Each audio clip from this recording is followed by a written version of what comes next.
আসসালামু আলাইকুম প্রিয় শিক্ষার্থীরা। তো আমাদের ভর্তি আবেদনটা 26শে মে থেকে শুরু হচ্ছে।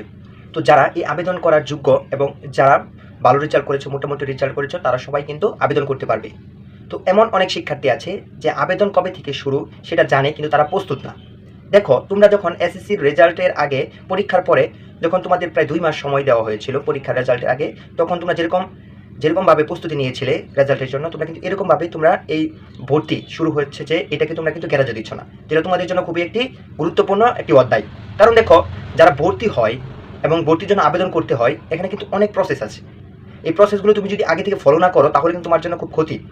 কী ক্ষতি? দেখো, তোমাদের কিন্তু ভর্তি করার যে সময় তুমি ভর্তি আবেদনটা শুরু হয়েছে, আবেদনটা করবে 26শে মে থেকে, তখন কিন্তু তোমার একটি গুরুত্বপূর্ণ হচ্ছে তোমার 10টা কলেজ সিলেক্ট দেওয়া, সর্বনিম্ন 5টা কলেজ। কিন্তু তোমার 10টা কলেজে দিলে তোমার জন্য ভালো, বেটার। যেমন ধরো, তোমার 10টা কলেজ তুমি আবেদন করতে পারবে। এখন তুমি কোন কলেজ আবেদন করবে, তুমি যদি লাস্ট সময়ে সেটা ভাবো, তাহলে কিন্তু তোমার পক্ষে সম্ভব না ওই কলেজের আবেদনটা করা, ওই 10টা কলেজের। দেখো, অনেক শিক্ষার্থী আছে যারা কম্পিউটার দোকানে গিয়ে তারা আবেদনটা করবে।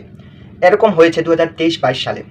অনেক শিক্ষার্থী আছে তারা কম্পিউটারের দোকানে গিয়ে আবেদন করার সময় বলবে যে ভাই, এই ডিস্ট্রিক্টে কিংবা অন্য ডিস্ট্রিক্ট যত বিভাগীয় কলেজ আছে, যারা মোটামুটি ভালো রেজাল্ট করেছে, তারা এরকম বলবে যে যত ভালো ভালো কলেজ আছে সকল কলেজে আমাকে আবেদনটা করিয়ে দেন।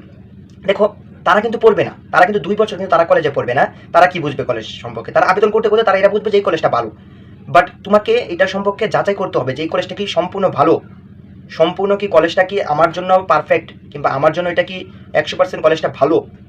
এটা কিন্তু তারা বুঝবে না। তারা তাদের ইচ্ছা মতো তারা, যেমন ধরো 10টা কলেজ আবেদন দিয়ে দেবে, কিংবা হতে পারে 5টা কলেজ আবেদন। কিন্তু তোমার জন্য বেটার তুমি 10টা কলেজে তুমি আবেদন করবে, কারণ 10টা কলেজ আবেদন করলে তোমার জন্য এটা একটা প্লাস পয়েন্ট। দেখো, প্রথম আবেদনটা কিন্তু তোমাদের জন্য খুবই একটি গুরুত্বপূর্ণ আবেদন। দেখো, অনেক শিক্ষার্থী আছে যারা, যেমন ধরো কম্পিউটার দোকানে বাইরে যখন আবেদন করিয়ে দেয়, তুমি যদি প্রসেসটা জানো এবং তুমি যদি এরকমভাবে প্রস্তুত না থাকো, তখন কিন্তু তোমাকে কম্পিউটার বাইরের কাছে যেতে হবে এবং কম্পিউটার বাইকে লাস্ট মুহূর্তে বলতে হবে যে ভাই, আপনার যে কলেজটা ভালো মনে হয় ওই রকম 10টা কলেজ আমাকে সিলেক্ট করে দেন। যেমন ধরো ওই 10টা কলেজ থেকে তোমাকে একটা কলেজ তোমার এসে গেল, তুমি ওই কলেজে ভর্তি হওয়ার পরে দেখলে তোমার এই কলেজটা তোমার কাছে ভালো লাগছে না, কলেজে শিক্ষাগত যেরকম স্যাররা, যেমন ধরো প্রিন্সিপাল কিংবা কলেজের পরিবেশটা তোমার কাছে পছন্দনীয় না। দেখো, তখন কিন্তু তোমার মাথার কাজ করবে আমি টিসি নিয়ে অন্য কলেজে চলে যাবো। দেখো, টিসি নেওয়া কিন্তু সোজা বিষয় না। যেমন ধরো, কলেজ থেকে তোমাকে একটি আবেদনপত্র কলেজে জমা দিতে হবে এবং বুথ থেকে একটি আবেদন করতে হবে তোমাকে, এটা কিন্তু খুব প্রসেস সিস্টেমে আসে। এবং দেখো, টিসি দেওয়া কিন্তু সহজ বিষয় না। যেমন ধরো, তুমি যখন একটা কলেজে ভর্তি হলে, যে কলেজ থেকে তুমি টিসিটা নিবে, ওই কলেজে যখন তুমি একটা ভর্তি হলে, তখন তোমাকে কিন্তু ভর্তি যত কার্যক্রম আছে সকল ফ্রি তোমাকে দিতে হচ্ছে। দেখো, অনেকে আছো যারা মধ্যবিত্ত পরিবারের সন্তানরা, তাদের জন্য কিন্তু এটা কিন্তু খুবই বড় একটা ট্রাপ হয়ে যায়। এজন্য এখনো সচেতন হওয়ার সময় আছে। যখন তুমি ওই কলেজটা পাল্টাবে, তখন কিন্তু তোমাকে আবার নতুন যে কলেজে তুমি ভর্তি হবে টিসি নিয়ে, ওই কলেজে কিন্তু তোমাকে ওই রকমভাবে যত টাকা তুমি খরচ হয়েছে, ওই খরচটাই তোমাকে আবার দিতে হবে, তোমাকে নিজেকে বহন করতে হবে। দেখো, যখন পরিবার তোমার কাছ থেকে এরকম দেখবে, প্রথমেই কলেজ ভর্তি হওয়ার আগে তুমি এরকম কাজ করেছো, তখন কিন্তু পরিবার তোমাকে নিয়ে আর সেরকমভাবে প্রসেস করবে না।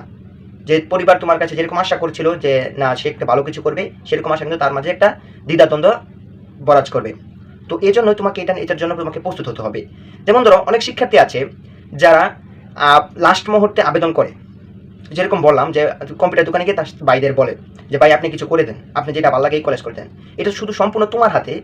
ভাই, অনেকে আমাকে দেখছি ইদানিং কমেন্ট করছো যে ভাই, কিভাবে আমরা এই আবেদনটা করবো। সামনের ভিডিওতে তোমাদের মোবাইল দিয়ে কীভাবে, তোমরা নিজের মোবাইল দিয়ে কীভাবে আবেদন করবে সেই বিষয়ে নতুন একটা ভিডিও আসছে। তো এটা কিন্তু সবচেয়ে একটা গুরুত্বপূর্ণ বিষয় তোমাদের জন্য, যে কলেজ ভর্তি তোমাদের কিন্তু শুরু হয়ে যাচ্ছে 26শে মে থেকে। 26শে মে থেকে যখন তোমার কলেজ ভর্তিটা শুরু হয়ে যাচ্ছে, তখন কি তোমাকে কিন্তু ওই কলেজে যে 10টা তুমি সিলেক্ট করেছো, 10টা তোমার আগে থেকে সিলেক্ট করতে হবে। তোমার এই প্রসেসটা তোমাকে রাখতে হবে কমপক্ষে। আর মাত্র 3-4 দিন আছে তোমাদের কলেজ ভর্তি স্টার্ট হওয়ার, 26শে মে থেকে শুরু হলে যখন। তো এর আগে থেকে তোমাকে 10টা কলেজ সিলেক্ট করে রাখতে হবে। এই 10টা কলেজ কীভাবে সিলেক্ট করবে? তুমি প্রথমেই তোমাকে যেই কলেজ তোমার ভালো, সবচেয়ে ভালো ওই কলেজটা প্রথমে দেওয়ার চেষ্টা করবে, কারণ তোমাকে কিন্তু প্রথম থেকে তোমাকে টানবে। তোমাকে প্রথমে যে কলেজটা তুমি দিয়েছো, ওই কলেজ যদি তোমাকে জিপিএ অনুযায়ী না পাও তুমি, তাহলে তোমাকে দ্বিতীয় কলেজটা তোমাকে দেখবে। দ্বিতীয় কলেজে তুমি জিপিএ হিসাবে না পাও, তখন কিন্তু তোমাকে তৃতীয় কলেজ হিসাবে দেখবে। তো এই জন্য এটা কিন্তু কলেজ হিসাবে তোমাকে দেখবে। তো এই জন্য তোমার যেটা পছন্দ প্রথম কলেজ, তুমি আজকে থেকে তুমি সুন্দরভাবে ঘাটাঘাট করো এবং সুন্দরভাবে বলো। আমার তো তোমার সম্পর্কে জানা নাই, তো তুমি কোন উপজেলা বা কোন থানা, কোন ডিস্ট্রিক্ট থেকে তুমি দেখছো, তো এই জন্য আমি বলতে পারছি না যে কোন কলেজটা তোমার জন্য ভালো হবে। বাট তুমি জানবে, তুমি যদি ভালো করে দেখো যে আমার এই বিভাগীয় বা এই উপজেলার মধ্যে সবচেয়ে ভালো কলেজ কোনটা এবং তোমার জিপিএ অনুযায়ী কোনটা তোমার জন্য ভালো, কীরকম সিট খালি আছে, সেই বিষয়ে তুমি আগে থেকে একটি গুরুত্বপূর্ণ তথ্য নিয়ে রাখবে এবং তথ্য অনুযায়ী তুমি সুন্দরভাবে 10টা কলেজ সাজিয়ে রাখবে। তোমার এটা আবেদনের আগে তুমি সুন্দরভাবে সাজিয়ে রাখবে। আর তৃতীয় কথা হচ্ছে আবেদনে তোমার কী কী লাগবে। আবেদনে তোমার লাগবে হচ্ছে তোমার রেজিস্ট্রেশন, 10টা কলেজ তো নিবে, আবার লাগবে হচ্ছে তোমার যেমন রেজিস্ট্রেশনের নাম্বার, রোল নাম্বার এবং পিতামাতার এনআইডি কার্ড এবং তোমার জন্ম নিবন্ধন লাগবে। আর তোমার আবেদন করতে তোমার যদি কম্পিউটারের দোকানে আবেদন করো কিংবা তুমি নিজের মোবাইল দিয়ে আবেদন করতে পারবে, এটা সামনে ভিডিওতে দিচ্ছি আমি। যদি কম্পিউটার দোকানে আবেদন করো তাহলে তোমাকে আবেদন ফি দিতে হবে 150 টাকা। তো দেখো শুধু আবেদন ফি দিলেই হবে না, যারা কম্পিউটারে তোমাকে আবেদন করিয়ে দিচ্ছে তাদেরও কিন্তু একটা এক্সট্রা ফি আছে। এই ফি তোমাকে প্রায় যেমন 50-60 টাকা তোমাকে দিতে হবে।